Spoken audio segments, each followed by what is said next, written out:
कोकणातील प्रत्येक अपडेट जाणून घेण्यासाठी आजच माझे कोकणच्या सोशल मीडिया प्लॅटफॉर्मला लाईक, फॉलो आणि सबस्क्राईब करा. वर्षातील शेवटचा डिसेंबर महिना सुरू झाला असून पर्यटनाचा आनंद लुटण्यासाठी देश विदेशातील पर्यटक मोठ्या प्रमाणात सिंधुदुर्ग जिल्ह्यात पर्यटनाचा आनंद लुटण्यासाठी दाखल होत आहेत. जिल्ह्यातील कुणकेश्वर, मालवण, देवबाग, तारकर्ली, भोगवे, निवती, वेंगुर्ले या समुद्र किनाऱ्यांना सर्वाधिक पसंती देत आहेत.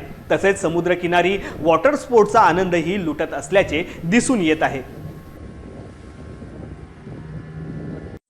हो, आम्ही दरवर्षीच म्हणजे नवीन वर्षाचं स्वागत आणि जात्या वर्षाला निरोप जसं तुम्ही बोललात त्यासाठी आम्ही या भागाला येतो. कारण इथे छान शांत वाटतं. बीचेस वगैरे इथले फार सुंदर आणि स्वच्छ आहेत आणि इथे आल्यानंतर आम्ही आवर्जून इथे लीलाज या ठिकाणी येतो, कारण इथे आंब्याच्या बागा अगदी म्हणजे शेजारीच आहे आणि त्या बागांच्या सानिध्यातच आम्हाला राहायला मिळतं इथे. आणि एक छान शांत सुद्धा आणि एक सुंदर असा पर्यटक म्हणून निसर्गरम्य जो एक्सपिरियन्स आहे तो आम्हाला इथे करायला मिळतो आणि त्यामुळे आम्ही दरवर्षीच आमच्या अशा प्रकारच्या सुट्ट्या घालवायला इथे.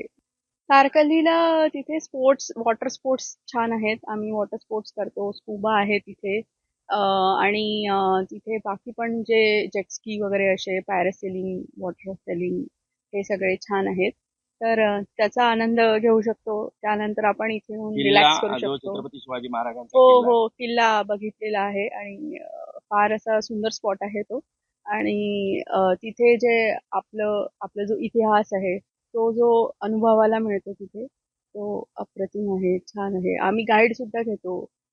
तसं तर आम्ही हैदराबाद वरून आलेलो आहेत इकडे.